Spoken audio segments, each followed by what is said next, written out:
નમસ્તે મિત્રો, સ્વાગત છે તમારું મારા નવા વ્લોગમાં. તો ભાઈ આજે સવારમાં જો ચાની ધાર ને ભાઈ ચેવડો અને ગરમા ગરમ ચા અને ચેવડો ખાઈને આપણે નીકળી ગયા ભાઈ દુકાને જવા માટે. હેલ્મેટ ને ટિફિનનું ડબલું હો રોજની જેમ.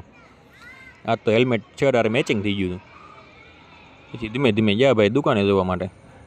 દુકાને પહોંચી ગયા ને લાઇટને એવું કર્યું ચાલુ. જમાવ્યો માલ, કરી પૂજાને એવું કરીને ભાઈ કસ્ટમર હતા.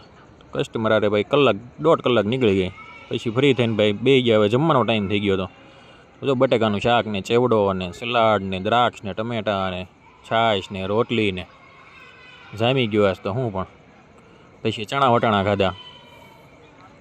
પછી ભાઈ દુકાન મંગલ કરવાનો ટાઈમ થઈ ગયો હતો. દુકાન મંગલ કરી, લાઇટને એવું કર્યું બંધ, શટર પડ્યું, કર્યો લોક. પછી નીકળી ગયા ભાઈ ઘરે જવા માટે ધીમે ધીમે. અને આમ જો ભાઈ ગમે ત્યાં હોય ભાઈ ઘરે જ આવી એટલે ધરતીનો છેડો ઘરે જઈને જ મજા આવે. તો ભાઈ ના એને આપણે ભાઈ માથું વળ લીધું ને ભાઈ આવી ગયા જમવા માટે. તો જો પરોઠા ને ચટણી ને છાશ ને જામી ગયું. પછી એક મિત્ર અહીંયા આપણે પાન ખાવા આવી ગયા. તાંબુલ પાન મોટા વરા છે, મસ્તીના પાન બનાવે છે ભાઈ. એક દી જવું જોઈએ પાછું. અને પછી મળીએ હવે નવા વ્લોગમાં. Bye bye, good night.